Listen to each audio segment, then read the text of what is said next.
MacMuzik. Hi guys, my name is Miller and welcome back to another Season Max Tunes and Times video. Today I will talk some more about the most important cars of this season, being the BMW M8, the Tier 3 Porsche Boxster Spyder, which will include the Stage 5 tune, the Ferrari FXX K Evo and the Vulcan for the Duality Cup, and also the noble M600 Carbon Sport, which I think will launch this Friday. I will not only be giving the tunes and the shift patterns, but as many like last season I will be giving some more information on the cars, like some small facts. But this time I will then also put the timestamps down below for the moment I show the tune, in case you want to skip the facts part, as some are here for the tunes only of course. I would like to point out that some of these cars have faster runs online already. I always try to get as close as possible to the current set record, and in case there is no tune yet I try to set a certain benchmark. Also, thank you Natural Motion for providing me the cars and the upgrades to make this video possible like usual. And let's go! To start off with the BMW M8. Based on the 8 Series F92, it is a higher performance package supported by a twin turbocharged 4.4 litre V8, which is then shared with the X5M and the X6M models, so it does definitely pack a punch. This makes this 600 horsepower beast to launch off the line to 60 miles per hour in just 3.3 seconds, which is definitely not bad for a sedan. The model was originally released as a GTE car at the end of the 2017 season for the IMSA WeatherTech Sports Car Championship, replacing the M6, and then in 2018 it also ran in the World Endurance Championship, in total sealing 3 wins in the IMSA over 15 races, but sadly none in the WEC. Since then there were rumors of a street version coming out, and then the famous 4-door concept appeared and first named the Grand Coupe. Based on that model and the GTE version, production-ready prototypes were released, and then on June 4th of this year the car was announced to the public through the competition pack models. Only 2 months later the production started. The original 8 Series from the 90s was known for its slightly more sporty but long design, and we see this return in the 8 Series, but it also shows the sporting luxury. This is by far my favorite model of BMW in the last couple of years, dethroning the 6 Series. In game this coupe will come as a tier 5 5-star, which will be rather mediocre, but of course not every car can be the fastest one out there. I have to say I did not expect it to be a tier 5 car in the first place. My best run I was able to hit a low 8.1, which to me sounds right, but I do think a high 8.0 will be possible. Here is the tune and my best run with it.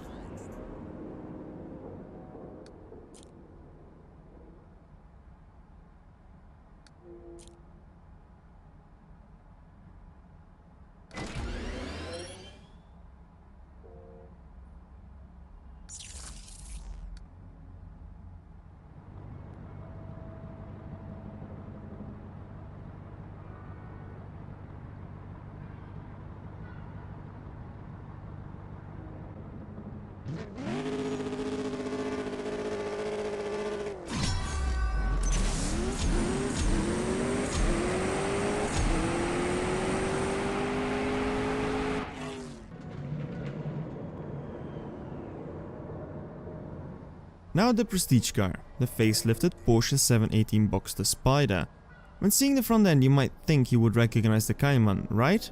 And that has to do with the fact that the 718 Cayman GT4 and the 718 Boxster do share the same technical base, including the Boxster engine producing 420 brake horsepower. The Spyder in fact looks literally like a Spyder version of the Cayman. The goal of the car is to provide the best and most fun road experience for every car enthusiast out there. The high level of agility, combined with the almost intimate proximity to the engine, are just some of the factors this perfectly balanced car offers to provide a driving pleasure.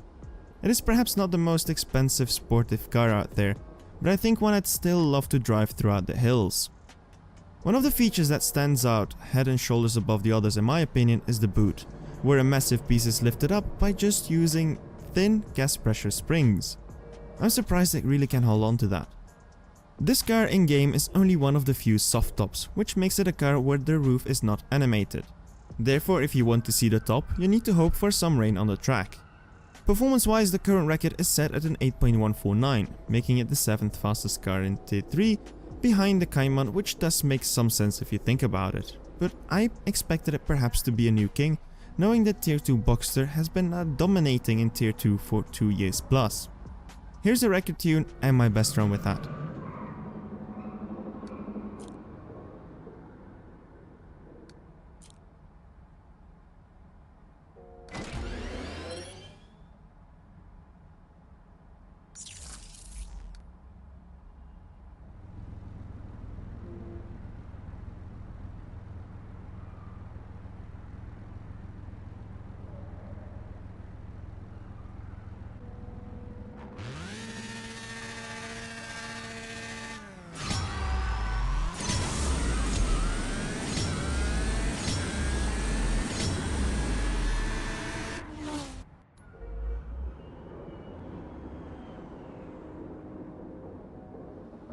For the Prestige Cup, I think it's slightly more interesting than to have a stage 5 tune, as you might not have it maxed anyways.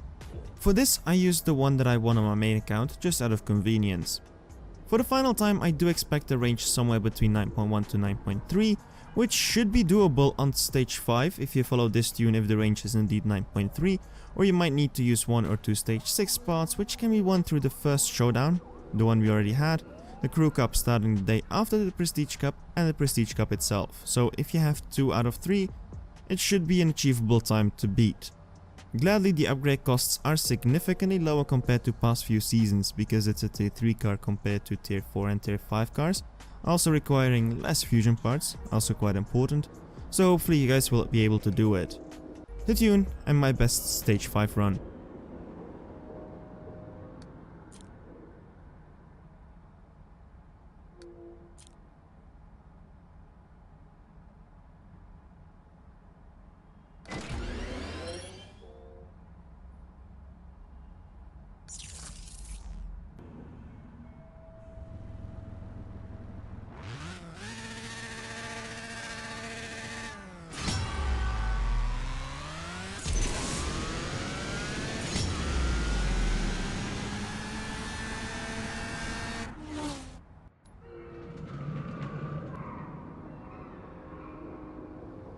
Event cars. 2 events, but 3 cars. So first a free event, the Duality Cup, which has been going on now for 3 days, and if you're yet to start taking part of this, these tunes might help perhaps, but I think I'm already way overdue with this.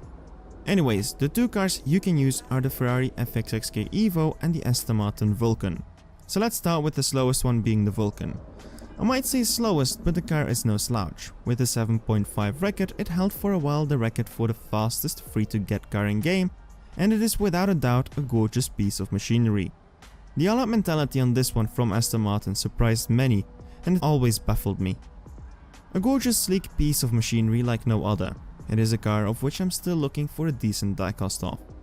The 831 brake horsepower is produced through a naturally aspirated 7-liter V12, which is bolted on a chassis of aluminum alloys, with a body of carbon fiber making it a lightweight of only 1,350 kilograms.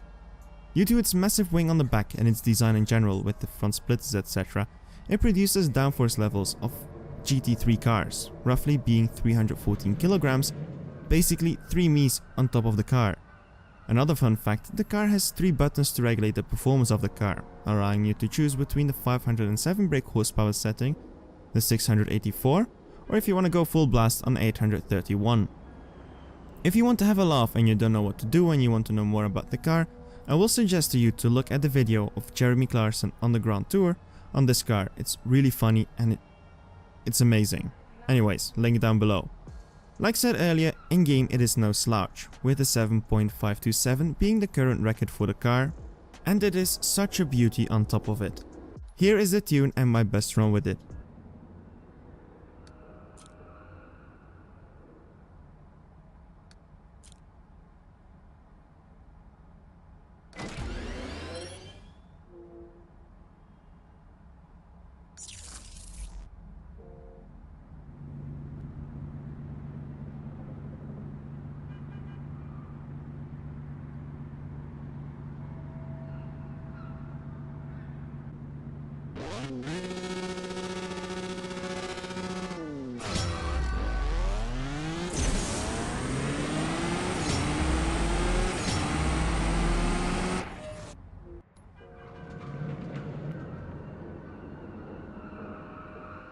Now the Ferrari FXX K Evo, the race version of the race version of the LaFerrari. Like, can it get any crazier? The Evo basically is an aerodynamical package for the FXX K, which was also revealed at the Firenze for the 70th year anniversary. This package increases the downforce levels by 23% to the FXX K and then 75% compared to the LaFerrari, making it a great track car. And that is exactly what it was developed for, track days. Did you know, by the way, that the FXX K and the Evo are kept and maintained by Ferrari and are not allowed to be taken home or to the storage by their own owners? It is the same case with the P1 GTR and the McLaren, and that is what the Vulcan is different with. Anyways, like said earlier, the Evo is a track car, which is based on the FXX K, which is the third in line track day focused car, with the previous ones being the FXX based on the Enzo and the 599XX based on the 599 GTO. The K in the name FXX K stands for KERS, or Kinetic Energy Recovery System, that we know from elderly F1 cars. These are to maximize the performance by converting energy loss under braking into boost. In game, the FXX K Evo is indeed the fastest Ferrari and also one of the fastest free to get cars. But its pattern is a massive pain. I think it is one of the hardest patterns to match the record of 7.426. Here's the tune and my best attempt to hit the record time, but I'm not even close.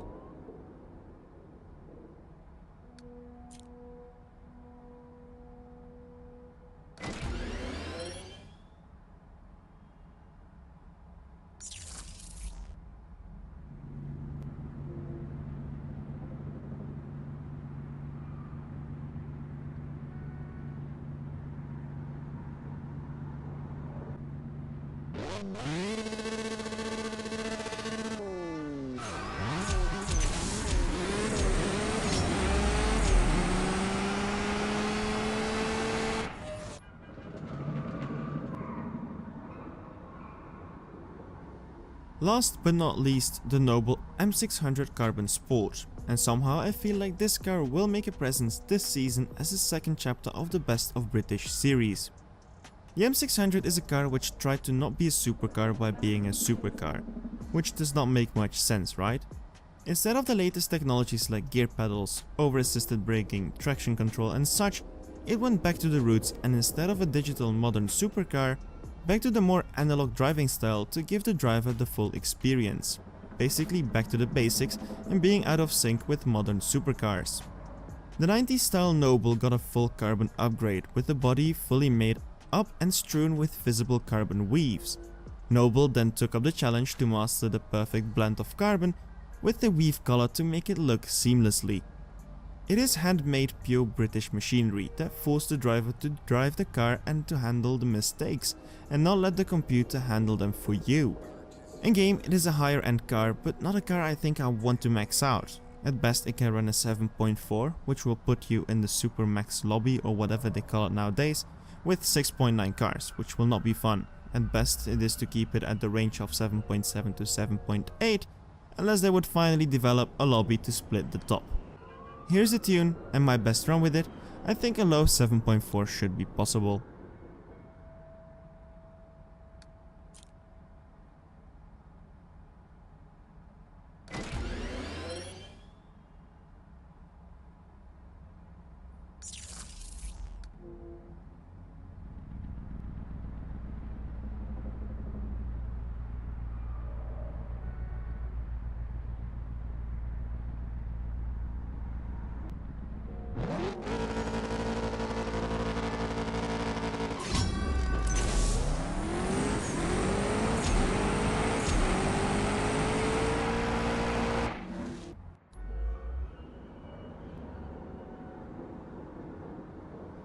So that is all for today. All should be mentioned and hopefully you enjoyed it. If you did, do not hesitate to leave a like, as that is amazing feedback from me. Subscribe for more content like this. All I want to say is that my name is Miller. See you around and keep racing.